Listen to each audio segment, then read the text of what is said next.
Yarana faho tato. Hello to all of us tonight. This is our story tonight. This story is from my wife's island of Koloa. Koloa is a little island near Tonga, near Vava'u, and Vava'u is part of Tonga. And this is how I found out about this story, because my father-in-law would tell me about this story. And there was one night, my father-in-law has this first cousin. And this first cousin knew a lot of stories. And so what I did one time is I went to the store and I bought a bag of rice and I bought some corned beef, food. And I called this first cousin up and I said, I'd like to come and you can tell me stories.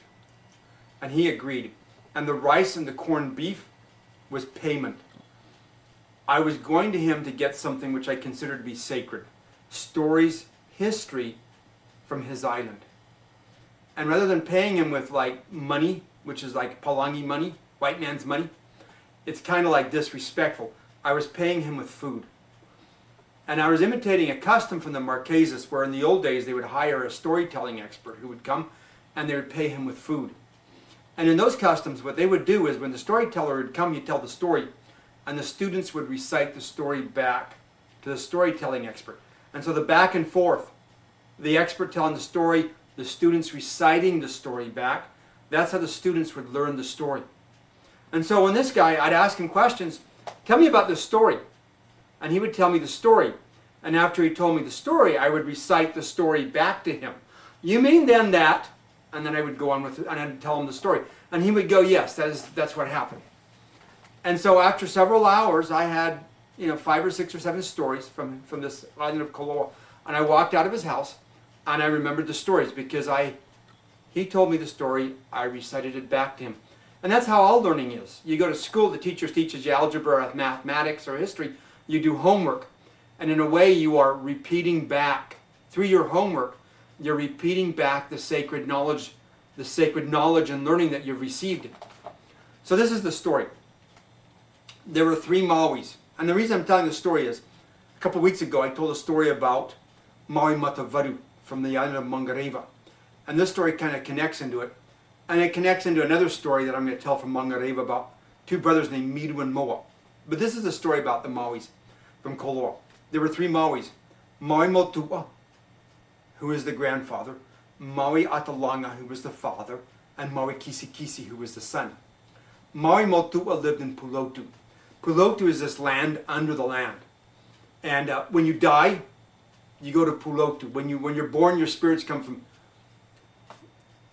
When you die, your spirit goes to Pulotu. And maybe your spirit comes from Pulotu. I don't know. So Maui Motua lived in Pulotu, but he never came onto this land. Maui Atalanga was born in Pulotu, but he married a woman from Koloa. And Maui Atalanga and his wife from Koloa, they had a son named Maui Kisikisi. And Maui Kisikisi stayed in Koloa. And sometimes Maui Atalanga, the father, he would go down to Pulotu to go visit his father, Maui Motua. And when Maui Atalanga would go through the forest, he had his way to go, which was secret. He would go through the forest, and there was this clump of bamboo, of kofe. And he'd push over the clump, and it would open up a door in the land, in the ground. And it would open up a hole, and he'd go down the hole, and then he'd pull up the kofe, the bamboo. And then nobody would know that was the place. Well, one day Maui Atalanga went down to Pulotu, and he left the house in Koloa, and his son, Maui Kisikisi, he followed behind his father he followed his father quietly to see where his father was going and what his father, Maui Atalanga, was going to do. And so Maui Kisikisi, he spied on his father. And Maui Atalanga, he went to that clump of kofe, and he pushed it over, and he went down the hole, pulled up the kofe, and then Maui Kisikisi, he waited a little bit, and he went over to the kofe, and he pushed it over, opened up the hole, climbed into the hole, opened up, pulled back the kofe, and Maui Kisikisi, he descended down into Pulotu. And Maui Kisikisi got down to Pulotu. He saw his grandfather, Maui Motua. And Maui Motua was cooking yams on a fire. Now Maui Motua did not see Maui Kisikisi because Maui Motua, he was blind. And Maui Kisikisi crept up behind his grandfather very quietly. And his grandfather had finished cooking the ufi. And the grandfather took the ufi off of the fire and he peeled it.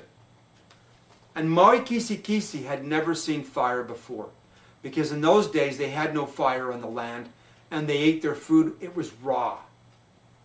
And Maui Motu'ua was peeling the ufi, and Maui Kisikisi, he took a peel of the ufi and he ate it, and it was sweet because it was cooked with fire and he had never tasted cooked food before.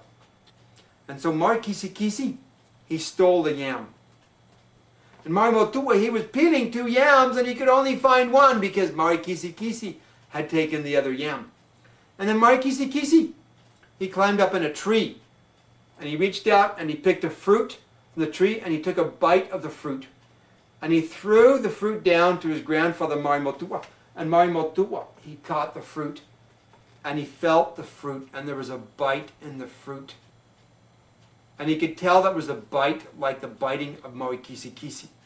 And Maui Motu'ua said, the biting in this fruit is like the biting of my grandson, Maui Kisikisi. But Maui Kisikisi is not here. And the son of Maui Motu'ua, Maui Atalanga, he heard his father, Maui Motu'ua, talk about his son, Maui Kisikisi. And so Maui Atalanga came over to see what was going on, to investigate. And Maui Atalanga looked up in the tree, and Maui Kisikisi was up in the tree.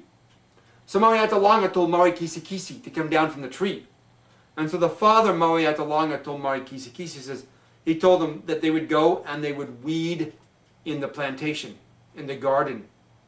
So they went and they were weeding. And Maui Atalanga, he told Maui Kisikisi, when you pull up the weeds, don't look behind you, okay?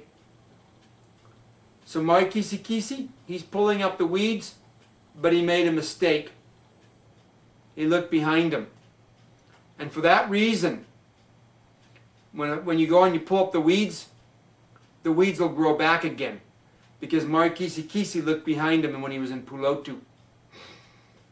So Maui Atalanga, he saw Maui Kisikisi was creating problems there in Pulotu, and Maui Atalanga thought it was best that they both go back up to Koloa. And so he told Maui Kisikisi, let's go back up to Koloa. And Maui Kisikisi was thinking of that fire, because that fire is really, really good. Because you can eat, you can cook your food. And so Maui Kisikisi, when he went by the fire, he let the edge of his tupenu, of his kilt, pass through the fire. And so when he's going up, the fire was burning in his tupenu, in his kilt. And as he's climbing up to the hole, Maui Atalanga is in front, and Maui Atalanga, he could smell the burning in Maui Kisikisi's tupenu, in his kilt. And so when Maui Atalanga could tell that Maui Kisikisi was stealing fire from Pulotu. And so when Maui Atalanga got up through the hole in Koloa, and he stood up on the land in Koloa, he commanded it to rain. And so the rain was coming down, and Maui Kisikisi comes out of the hole, and it's raining, and the rain's going to put out the fire. So Maui Kisikisi took off his tupenu, and he threw it at the trees, and he commanded the fire to go into the trees. And so the fire went into the trees. And so that didn't put out the fire. And from that day to this, if you take 2 sticks and you rub them together, the fire is going to come out of the wood, because Maui Kisikisi put the fire into the wood. Ko hope te ireko. These words are done.